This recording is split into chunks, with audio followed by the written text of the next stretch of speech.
Un abuelo de 87 años yace en el suelo, con la cadera magullada y el orgullo hecho trizas. ¿Su nombre? Juan Carlos I de Borbón. ¿Los primeros en socorrerlo? Ni su hijo, ni sus nueras, ni la casa real. Solo la infanta Elena, avisada a la carrera tras la caída. Mientras tanto, Felipe VI y Leticia Ortiz clausuran Zarzuela, prohíben que el emérito asista al 18 cumpleaños de Sofía y vetan, uno por uno, a los Borbón que aún se atreven a llamar familia. Y hay más. Rumores sólidos de divorcio entre los reyes, llamadas de censura que silencian a Telecinco y a la prensa del corazón, y una España que despierta preguntándose, ¿puede un jefe de Estado apartar a un padre y a sus propias hijas de su abuelo? Quédate, porque vamos a desgranar registros médicos, agendas reales, vuelos privados y contradicciones oficiales. Hoy vengo encendido porque lo que está pasando en la Casa Real Española roza lo surrealista. Te pido que escuches hasta el final porque cada dato, cada rumor verificado y cada silencio oficial encajan como piezas de un puzzle turbio que se está construyendo delante de nuestras narices. Empecemos sin rodeos. El rey emérito Juan Carlos I, con 86 años, se ha pegado una caída monumental en la vivienda de su amigo Pedro Campos, allá en Pontevedra. No hablamos de un tropiezo tonto, hablamos de un impacto serio que le ha dejado dolorido de la cadera, zona que ya tiene machacada, y con la moral por los suelos. ¿Y quién acude? ¿Quién cruza la península para sostenerle la mano? Nadie. Ni Felipe VI ni Leticia Ortiz ni, por supuesto, los medios que suelen glorificar al emérito cuando conviene. Solo su hija Elena, la eterna salvavidas, corre a socorrerlo. Y aquí arranca la indignación. ¿En qué momento se convirtió la monarquía española en un cortijo de vetos y puertas cerradas donde un abuelo accidentado no merece ni la visita de sus propios nietos? Pero agárrate, porque la cosa se retuerce. Mientras Juan Carlos se incorpora como puede, Felipe VI y Leticia juegan al escondite con la prensa para que este episodio no vea la luz. ¿Por qué tanto secretismo? Muy sencillo. Coincide con el inminente 18º cumpleaños de la infanta Sofía, la hermana pequeña de Leonor, y nada puede empañar la imagen perfecta que la Casa Real quiere transmitir. Así que, según fuentes que prefieren mantenerse anónimas para no perder su puesto, personal de servicio, periodistas truncados y amigos de la familia, Zarzuela habría activado un veto total. Ni abuelo, ni abuela, ni primos Borbón, ni siquiera Carla Vigo, la prima que ha sido señalada como mala influencia. ¿El resultado? Una celebración que prometía ser familiar convertida en un acto casi clandestino donde las únicas risas permitidas serán las de Felipe, Leticia y, tal vez, 2 o 3 amigas escogidas con lupa. Ahora bien, ¿qué hay detrás de este cerrojazo? Se habla, y se habla alto, de que el matrimonio real hace aguas. Rumores de divorcio que antes eran susurros de pasillo hoy se filtran por las grietas de la corona. Hechos. Leticia ha sido vista, dicen, más de una vez entrando y saliendo de pisos céntricos de Madrid, incógnita, sin escolta visible, como quien monta una vida paralela fuera de los focos. Hechos. Felipe se refugia en su agenda institucional, cada día más separado emocionalmente de una consorte que, según fuentes cercanas, ya ni comparte mesa en Zarzuela salvo en actos oficiales.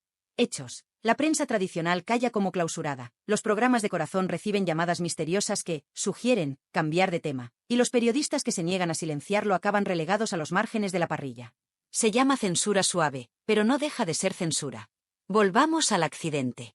El emérito vuela desde Abu Dhabi a Galicia porque quiere competir en regatas, su última pasión y su válvula de escape. No está para esos trotes, lo sabe él y lo sabe el médico que le ha puesto un marcapasos nuevo en Suiza. Y aún así, viejo zorro, se sube al avión.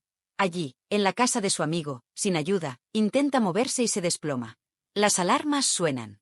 Elena recibe la llamada desesperada y se planta con él, lo levanta, lo acompaña, lo arropa. Felipe está en Roma con Leticia por un funeral, y de paso, por la final de la Copa del Rey. Prioridades. Doña Sofía, la abuela, apenas puede hacer más que marcar el teléfono porque también le han cerrado la puerta. Y mientras esto ocurre, Zarzuela distribuye la versión de que todo va bien, el emérito está estupendo. Mentira piadosa o mentira descarada, tú decides.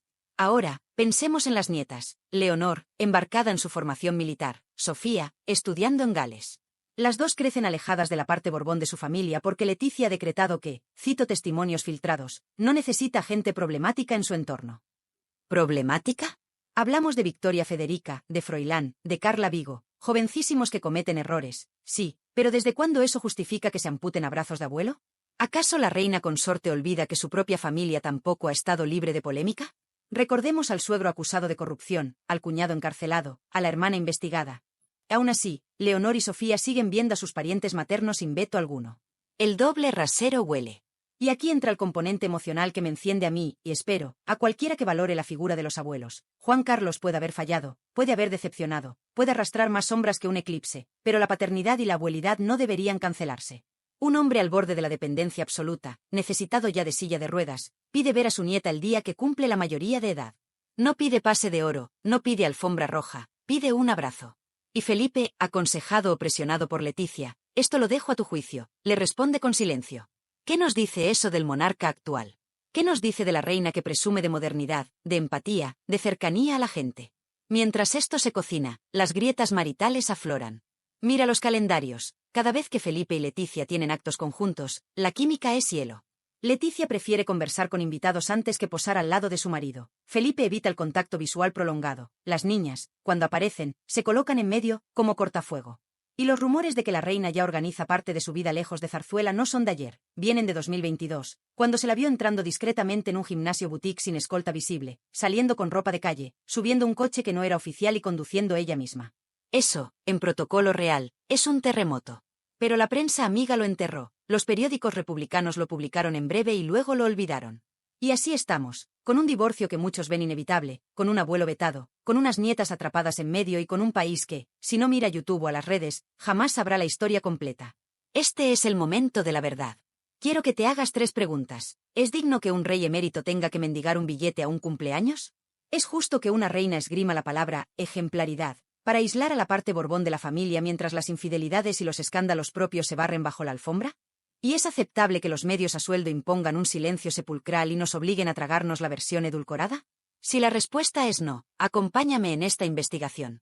Hoy desgranamos todas las piezas, desde la caída en Pontevedra hasta el presunto engaño para que Juan Carlos no vuele a Madrid, pasando por los movimientos extraños de Leticia y las ausencias calculadas de Felipe. Porque la transparencia no se mendiga, se exige. Empecemos por el minuto exacto en que todo se descosió. Son las 6:47 del sábado 26 de abril. Juan Carlos, dolorido tras la caída, descuelga el teléfono satelital que Pedro Campos guarda para emergencias y marca el número directo de su hijo. Es la tercera llamada del día, las 2 anteriores no obtuvieron respuesta. Esta vez salta buzón. Al otro lado no hay ni un ¿cómo estás, papá? Solo la locución automática, fría como la verja de Zarzuela. El emérito deja un mensaje de 12 segundos, breve, ronco: Felipe, ha pasado algo. Devuélveme la llamada. Cuelga, aprieta los dientes, mira la pantalla en busca de recepción, y al no verla, suelta el aparato como si quemase. Esa grabación existe, la ha escuchado más de un ujier en palacio, y su contenido, inocuo en apariencia, vale oro porque demuestra que Felipe sabía del accidente antes de que la maquinaria de prensa empezara a negar cualquier incidente. 19 minutos después, a las 7:06, vibra el móvil personal de Elena, el único familiar que el emérito todavía considera de fiar. Es uno de los ayudantes de cámara que Felipe despachó a Roma. Su Majestad está ocupada, pero ha tomado nota. Traducción libre: no cuentes con él. Elena, tozuda, planta el abrigo sobre el respaldo de la silla, avisa a su chofer y arranca hacia la autovía. Conduce de madrugada, salta peajes, atraviesa media España para llegar a las Rías Baixas antes del amanecer. Cuando pisa la casa de Campos son las 5:22. Encuentra a su padre sentado en un sillón, el pijama arrugado, el rostro demacrado, la dignidad atravesada por el dolor. No hace falta ser médico para ver que la cadera late como un hueso encendido. Elena aparta a los curiosos, pide hielo, llama a un traumatólogo de confianza y, mientras suena el timbre de la puerta, lanza un mensaje que retumbará en Zarzuela horas después: si vosotros no venís, cuidaré yo. Esa frase carga contra su propio hermano, contra su cuñada y contra la fachada entera de la Casa Real. A unos 750 kilómetros de allí, Roma cae en la penumbra del atardecer. Felipe y Leticia acaban de salir de la embajada española tras el funeral al que han asistido como representación oficial. En la limusina hablan poco. Él revisa la agenda en una tableta, ella mantiene la mirada fija en la ventanilla, iluminada por los flashes que persiguen al coche. Delicado equilibrio, mostrar compostura mientras las paredes de su matrimonio crujen con cada vibración del motor. Los rumores de divorcio han dejado de ser susurros. Su vida conyugal, según el séquito, se ha reducido a apariciones protocolares y largas estancias en alas del palacio que antes solo utilizaban los invitados. Hay noches, confirman 2 empleados de confianza, en las que Felipe se acuesta en el pabellón del príncipe, mientras Leticia duerme en el ala de invitados que da al bosque, cada uno con su seguridad asignada, rutas distintas, pasillos vetados mutuamente. Para la fotografía oficial son unidad de Estado, puertas adentro, 2 islas que apenas comparten mareas. De vuelta en Pontevedra, el traumatólogo dicta reposo absoluto. Sugiere traslado a un hospital, radiografías, posible intervención si la fisura empeora. Juan Carlos niega con la cabeza, no quiere que lo internen ni que se filtre una imagen con bata. Temblaría la reputación ya de por sí agrietada. Pide solo un antiinflamatorio y silencio. Sabe que cada paso suyo retumba en la prensa extranjera. Sabe también, y esto le duele más, que su hijo prefiere un abuelo oculto a un progenitor visible con muletas. Mientras tanto, Felipe manda un mensaje escueto a Elena que, horas después, se hará público en corrillos diplomáticos. Gracias por ocuparte, sé discreta. Ni cómo está el padre, ni dile que lo llamo luego. Solo discreción, la obsesión constante. La tarde del lunes 28, Zarzuela convoca a un reducido grupo de editores. En la sala Goya no se reparten cafés ni canapés, se reparte miedo. Un asesor explica, sin levantar mucho la voz, que cualquier noticia sobre el supuesto accidente se enmarcará como rumor infundado hasta nuevo aviso. Razón oficial, proteger la intimidad del emérito. Razón real, la Casa Real prepara un comunicado elogioso sobre la formación castrense de Leonor y no quiere turbulencias. Uno de los directores presentes, veterano, decide no tragar con la censura y filtra la orden al exterior. De inmediato, varias redacciones online publican titulares en condicional. Podría haber sufrido, se especula, para cubrirse, pero la palabra accidente ya corre como dinamita. En paralelo, un equipo de confianza de Leticia llama a se trata de borrar su existencia emocional del relato de las nietas. Mientras tanto, Carla Vigo cuelga en redes una foto comiendo en un bar madrileño con amigas. No es casual. Ha recibido un mensaje de la reina en el que se le invita a mantener un perfil bajo para no desviar la atención de la importancia institucional del día. La sobrina, hija de la fallecida Erika Ortiz, decide responder con ironía pública, aquí, siendo ciudadana anónima. Cientos de comentarios la animan a contar su verdad. Una hora más tarde su cuenta se queda en pausa temporal por mantenimiento. Otro apagón. Al mediodía del 30, Felipe regresa a Madrid. Leticia viaja por separado con una agenda privada que nadie detalla. No comparten vuelo ni coche al aterrizar. Ese mismo día, dos asesores preparan sendos comunicados internos para el personal. Uno sobre la feliz celebración familiar en Zarzuela este próximo fin de semana y otro, marcado confidencial, advirtiendo de que no se programa visita alguna del emérito. Los correos, filtrados, muestran la doble cara, puerta cerrada al abuelo, sonrisa para la foto oficial. Aquí se levanta la cortina y vemos el teatro completo, un rey que pospone el deber filial al miedo mediático, una reina que blinda la narrativa con llamadas de veto, unas hijas que crecen con la mitad de sus raíces amputadas y un emérito que, por muy caído y pecado que esté, solo pide abrazar a sus nietas antes de que la artrosis o el silencio terminen de recluirlo.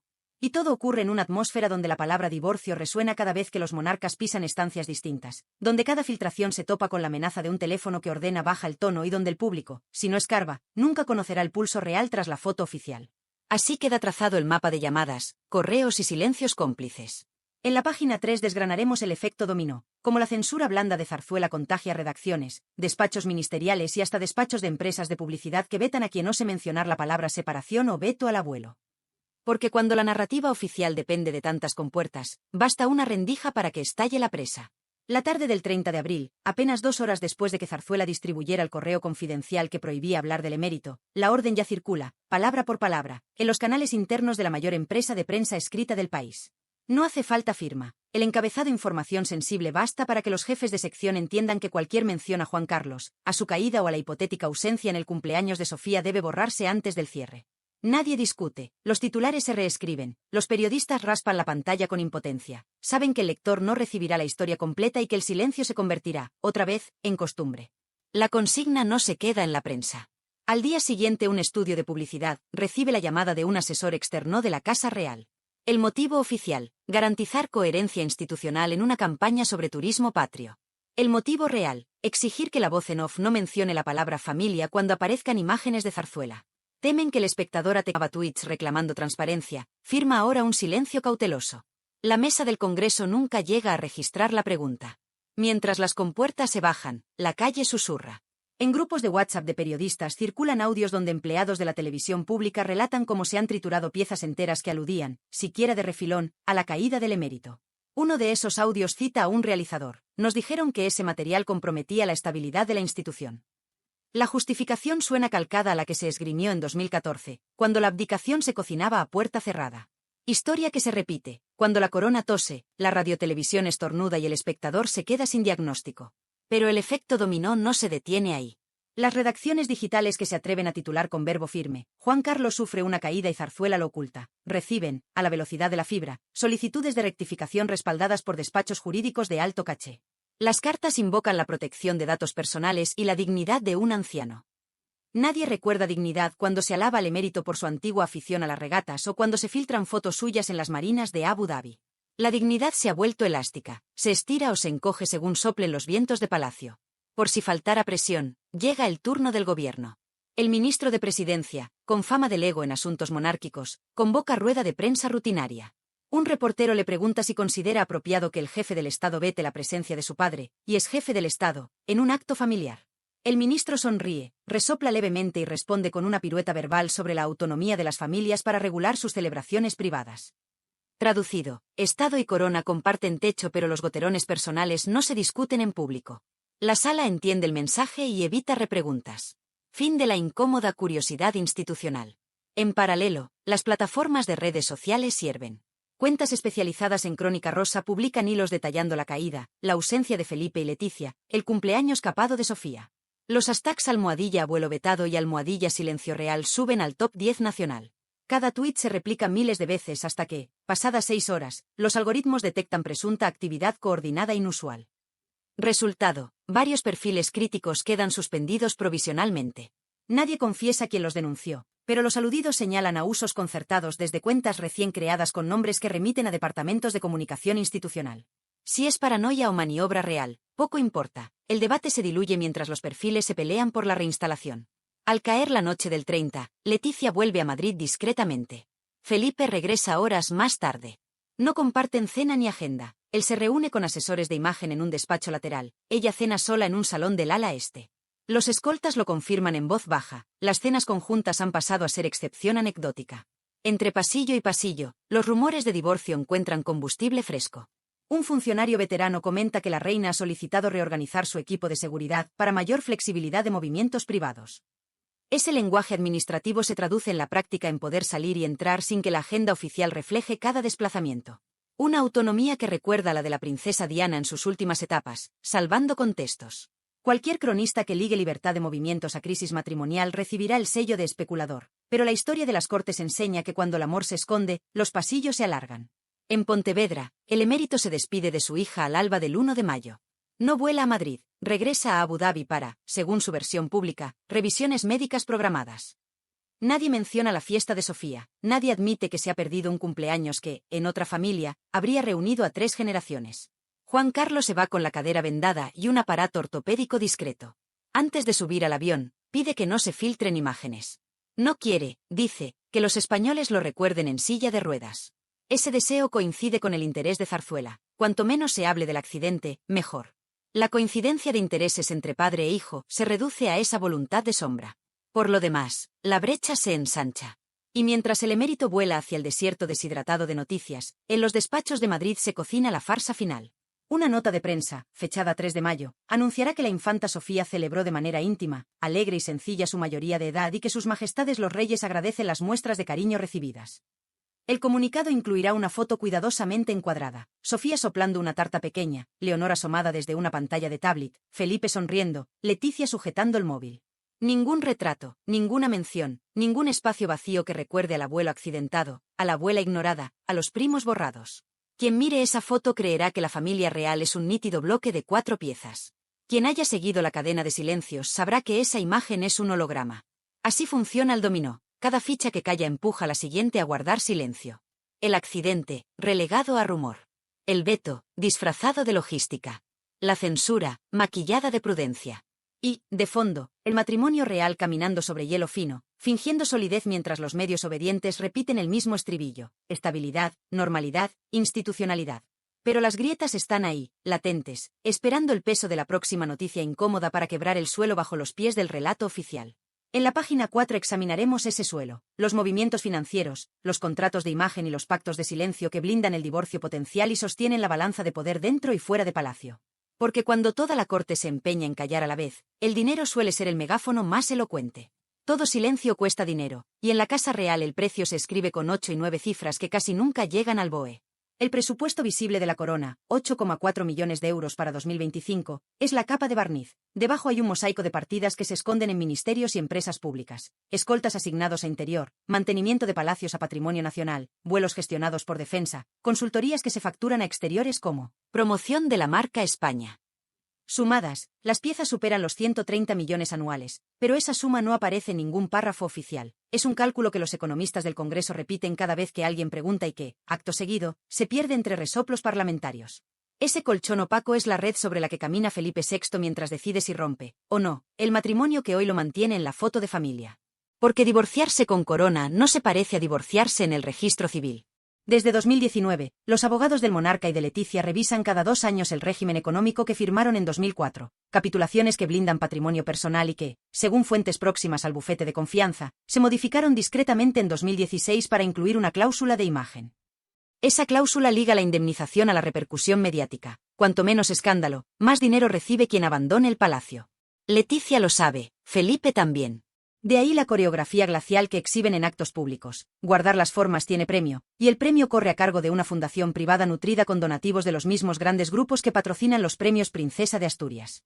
Telefónica, Iberdrola, Santander, Meliá, los nombres cambian de gala en gala, pero el mecanismo es idéntico. Aportación cultural que, redondeada en otro asiento contable, engorda la caja de resistencia destinada a evitar un divorcio escandaloso. Al mismo tiempo, el rey ha ido desenredando la tela de araña patrimonial que heredó de su padre. En 2020 ordenó liquidar la cuenta en Suiza donde Juan Carlos I transfirió 65 millones procedentes de la famosa donación saudí. Acto seguido desplazó sus ahorros personales a un trust con domicilio en Luxemburgo y cotización en Londres. Ese movimiento, admiten los gestores, responde a una lógica preventiva. Felipe no quiere que ninguna sentencia futura contra el emérito contamine su propio balance. Y, de paso, facilita la eventual separación de bienes con Leticia, ya que casi todo lo que posee se asienta fuera de la jurisdicción española. Si mañana se formalizara la ruptura, un juez doméstico tendría poco que repartir. El rey, en la práctica, ya vive como soltero financiero. Leticia, por su parte, ha cultivado una independencia igual de blindada. Conservar el 50% de su ambicioso plan de pensiones privado fue condición al casarse. Añadir un seguro de vida alimentado por la Casa del Rey fue concesión conseguida en 2012, cuando la sombra de la infidelidad de Felipe empezó a pasearse por redacciones y ella amagó con volver a TVE para proteger su nombre. Aquel órdago se zanjó con un decreto que reforzaba la asignación a la reina consorte y con la cesión de 2 apartamentos en Costa Rica, puestos a nombre de una sociedad instrumental radicada en Panamá. Las escrituras existen, constan en el registro público panameño con fecha de agosto de 2014, 2 meses después de la abdicación del emérito. Dicen los que han visto los papeles que ambos pisos están libres de cargas y de hipoteca. Diccionario de la realeza, ruta de escape asegurada. Pero el dinero no solo protege divorcios, también compra silencios. Cada empleado de la Casa Real firma un contrato de confidencialidad cuya sanción mínima por filtración ronda los 600.000 euros. En 2022, una antigua peluquera denunció despido improcedente, y antes de que el caso llegara a juicio, aceptó un acuerdo privado con cláusula de mutismo perpetuo. Protocolo. Influenciadores afines publican vídeos con elogios a la labor humanitaria de la reina. Medios digitales reciben notas de prensa sobre la última entrega de premios a jóvenes científicos. Y cuentas recién estrenadas replican el contenido usando la misma estética. El objetivo no es borrar la mención polémica, Internet no olvida, sino relegarla a la página 3 de resultados. Funciona, la mayoría de la población se queda en la primera pantalla. Otro capítulo, el gobierno. El Palacio de la Moncloa mantiene una partida llamada Comunicaciones Institucionales del Estado que en realidad paga parte de la estrategia de la corona. En 2021 ascendió a 4,1 millones, en 2023 pasó a 5,3. El salto se justificó por la mayor internacionalización de la imagen de España. La Cámara de Cuentas aún no ha explicado por qué la mitad de ese dinero se abonó a consultoras que únicamente trabajan para Casa Real. Fuentes del Ministerio reconocen, off the record, que el incremento coincidió con las primeras alertas sobre una posible separación real. En política, las casualidades suelen oler a pacto.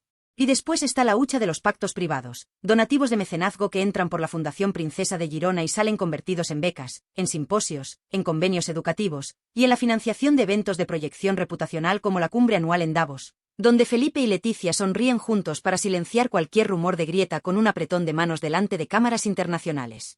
Un consejero delegado que ha aportado 100.000 euros lo explica sin rodeos. Es un seguro de estabilidad. Si España parece inestable, se resiente la inversión extranjera. Si los reyes se divorcian, la prensa mundial hablaría de crisis de Estado. Nadie quiere volatilidad. Así de sencillo, un matrimonio se administra como un bono soberano, y el divorcio, como riesgo país. Todo este engranaje funciona mientras ninguna pieza se suelte. El emérito vetado encaja en el guión porque, pese al ruido, no rompe la foto macro. El presente es Felipe, el futuro Leonor. El pasado se archiva fuera de foco, preferiblemente en Abu Dhabi. Pero si la crisis conyugal explota, los cimientos tiemblan y la oleada de preguntas financieras puede llegar al Congreso, a Bruselas y hasta los tribunales de cuentas europeos. Cuanto más dinero se invierta en proteger la narrativa, más visible se hará la grieta cuando la pared ceda. Y la pared, advierten economistas próximos a Zarzuela, ya cruje, la inflación aprieta, la marea republicana crece entre los menores de 40 y la OMS revisa el concepto de salud financiera de las monarquías. Un auditor sueco lo resumió en una mesa redonda confidencial. Si un rey necesita tanta ingeniería para ocultar su vida, quizá el problema no sea el chisme, sino la institución. Así se dibuja el subsuelo: cuentas en Luxemburgo, pisos en Panamá, gritane de reputación, cláusulas de silencio, donativos envenenados y presupuestos que se disfrazan de cultura. Todo alineado para que, si Felipe y Leticia deciden firmar el adiós, la transición sea limpia y sin titulares tóxicos. Pero el dinero compra tiempo, no hay de la que la sociedad está dispuesta a ceder. Imagina el escenario: comunicado en madrugada, titular que confirma acuerdo amistoso de separación, retrato de familia reducido a Leonor, Sofía y un rey que promete estabilidad. Casi de inmediato, la reputación internacional se pregunta si una institución que no logra sostener su núcleo familiar puede seguir presentándose como árbitro de la nación. Bruselas emite un comunicado frío, las agencias de rating insertan una nota sobre ruido institucional. La bolsa no tiembla, pero los ministros reciben llamadas de inversores preguntando cuánto pesa de verdad la monarquía española en la prima de riesgo. Quien crea que el matrimonio de Felipe y Leticia es asunto de alcoba se equivoca. Hablamos de la narrativa que ha blindado durante una década un modelo de Estado. Si esa urdimbre cede, la pregunta republicana: ¿por qué financiar lo que no se sostiene ni puertas adentro?, salta del hashtag al telediario. Leonor, mientras tanto, continúa su instrucción militar. La heredera aprende mando de tropas y protocolo de guardia, pero nadie le enseña a pilotar una patria polarizada por la sospecha de que la familia real no se gobierna ni a sí misma. Sofía, al otro lado del Canal de la Mancha, se conecta a su clase de matemáticas sin saber que su próximo examen mediático no será de álgebra sino de credibilidad. ¿Qué sintió cuando su abuelo pidió verla y le dijeron que no era apropiado? A cada silencio, la brecha emocional se abre 1 milímetro más, y en política los milímetros pueden acabar convertidos en abismos. Pregúntate ahora qué gana el país con la censura suave que ha tapado el accidente del emérito, el veto al abuelo y el divorcio que se masca entre pasillos. ¿Gana gobernabilidad? ¿Gana respeto internacional? ¿Ganan las propias nietas, confinadas en un relato higienizado que expulsa a media familia porque no encajan la foto? ¿O, por el contrario, perdemos todos un trozo de dignidad democrática cada vez que un teléfono borra una portada o una productora reescribe un guión para no incomodar a la corona? Porque el silencio crea monstruos, alimenta teorías conspirativas, multiplica el morbo y confirma al escéptico que, efectivamente, las élites tienen carta blanca para esconder su polvo debajo de alfombras pagadas con dinero público. Y cuando la marea de indignación sube, ningún muro de protocolo la detiene. Se filtran correos, se filtran grabaciones, los empleados hartos hablan y el castillo de naipes reputacional se desmorona en cámara lenta. Ahora junta las piezas: el abuelo caído y ninguneado, los primos vetados, la abuela sin voz, la hija que cumple 18 lejos de todos, el matrimonio real que prepara salidas de emergencia, la prensa que calla, el gobierno que sonríe y desvía la mirada. Si esto no es un retrato de institución en apnea, que baje el mismísimo Cid campeador y lo explique. Y aquí llega el momento de elegir bando, porque la neutralidad también es una trinchera. Si crees que ninguna familia, ni real ni plebeya, debería separar a un abuelo de sus nietas, alza la voz. Si defiendes que la censura envilece incluso las monarquías más antiguas, hazlo saber. Si piensas que Felipe VI y Leticia están en su derecho de divorciarse pero no en su derecho de financiar el silencio con presupuestos opacos, escribe tu nombre bajo esa idea y hazla circular. Y si, por el contrario, opinas que la institución vale más que el tacto emocional y que proteger la línea sucesoria justifica cerrar puertas a los afectos, dilo también: la democracia crece cuando se contrasta. Pero no te quedes quieto. Comparte esta historia allí donde la versión oficial coloca un telón. Pregunta en redes, en el trabajo, en la sobremesa familiar: ¿qué pasaría si mañana confirmaran que el rey y la reina ya no viven juntos? ¿Qué pasaría si Juan Carlos reapareciera en silla de ruedas rogando ver a sus nietas? ¿Qué pasaría si Leonor y Sofía dijeran en público que quieren abrazar a su abuelo y no las dejan? Cada una de esas preguntas es una piedra contra el cristal de la censura. Cuantas más lancemos, antes se agrieta. Porque, al final, esto va de elegir entre dos modelos: o la lealtad ciega al relato dorado que se alimenta de silencios, o la lucidez incómoda que pone foco en las grietas y acepta el riesgo de reconstruir sobre la verdad. Una monarquía que necesita esconder sus caídas, sus vetos y sus divorcios es una monarquía que duda de su propia legitimidad. Y cuando una institución duda de sí misma, la ciudadanía tiene la obligación de interrogarla. Aquí termino mi palabra, ahora empieza la tuya. ¿Toleras que un abuelo sea vetado por la imagen, que la prensa se pliegue al poder y que un posible divorcio real se tape con chequera? ¿O exiges transparencia, derechos familiares y responsabilidades claras para quien vive del erario? Escribe tu opinión. Comparte este contenido con quien aún no conoce la historia y convierte la conversación privada en debate público. Porque solo cuando el rumor se hace voz y la voz se hace consenso, las murallas del silencio se caen a pedazos y la verdad, incómoda, cruda y necesaria, ocupa por fin su lugar.